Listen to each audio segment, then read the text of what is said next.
Sri Lanka was once called the Pearl of the Indian Ocean. Golden beaches, ancient temples, tea plantations climbing into the clouds, and an economy that international observers praised as one of the most promising in South Asia. And then, almost overnight, it all came apart. Grocery shelves went empty. Cars lined up for days outside gas stations, some drivers sleeping in their vehicles just to keep their place in line. Hospitals ran out of basic medicine. And in July 2022, tens of thousands of furious citizens stormed the presidential palace, swam in the president's pool, and cooked meals in his kitchen while he fled the country in the middle of the night. This is the story of how a nation with no war, no natural disaster, and no obvious catastrophe destroyed its own economy in less than 3 years, and why almost nobody outside Sri Lanka saw it coming. To understand the collapse, you have to go back to 2019. That year, a new president was elected on a wave of nationalist promises, and one of his very first acts in office was a massive tax cut. Value-added tax was slashed, corporate taxes were cut, and nearly 2 million people were removed from the tax rolls entirely. On paper, it looked like relief for ordinary citizens. In reality, it gutted government revenue overnight at the exact moment the country could least afford it. Within months, Sri Lanka's finances went from fragile to critical. Then came a second blow nobody could have planned for. In April 2019, a series of coordinated bombings tore through churches and luxury hotels on Easter Sunday, killing over 250 people.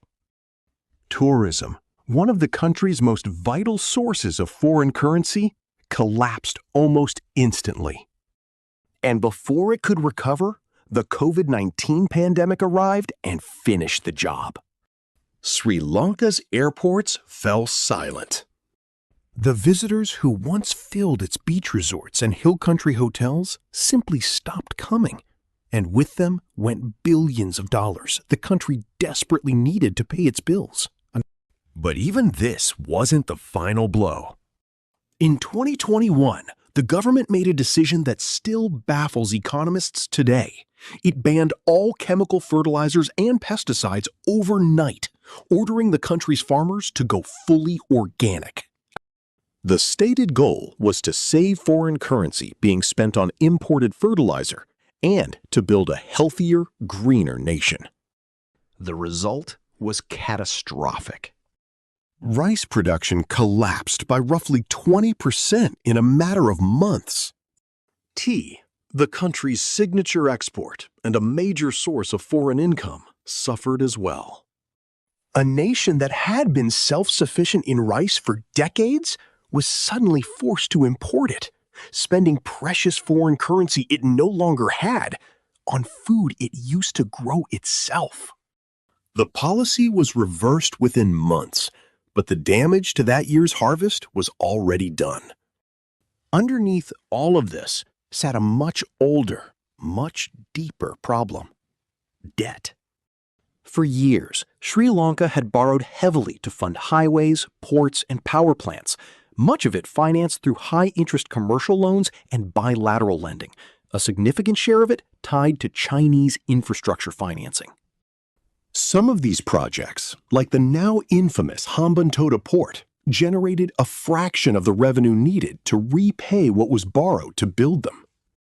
Year after year, Sri Lanka was rolling over old debt with new debt, betting that tourism and exports would eventually catch up. They never did. By January 2022, the country's foreign currency reserves had shrunk to under $2 billion, while more than $7 billion in foreign debt payments were coming due that same year. The government was, in effect, almost out of the money it needed to buy fuel, medicine, and food from abroad. The central bank tried to hold the currency artificially strong for as long as it could, but reality caught up fast. When the rupee was finally allowed to float, it collapsed, falling from roughly 200 to the dollar in January to over 360 by the end of the year. Imported goods became unaffordable almost overnight in a country that imported the majority of its fuel, medicine, and even a portion of its food. What followed was a slow-motion unraveling of daily life. Power cuts stretched to over 10 hours a day. Fuel shortages became so severe that the government asked non-essential workers to simply stay home because there was no gasoline to drive to work with. People waited in lines for 2, sometimes 3 days for a single tank of petrol. Inflation soared past 50%, and the price of basic food staples doubled or tripled within months. Hospitals postponed surgeries because they had run out of anesthesia and antibiotics. And then, on April 12, 2022, the government did something Sri Lanka had never done in its entire history since independence. It defaulted. It formally suspended payments on roughly $46 billion in foreign debt, becoming the first country in the Asia-Pacific region to default in over 2 decades. For a nation that had always prided itself on its financial discipline, this was more than an economic event. It was a national humiliation. The public's patience finally broke. What started as scattered protests grew into a movement that became known simply as the Aragalaya, the struggle. Crowds occupied a stretch of Colombo's waterfront for months, turning it into a makeshift protest city, complete with a free library and a communal kitchen. In May 2022, under mounting pressure, the sitting prime minister resigned. It wasn't enough.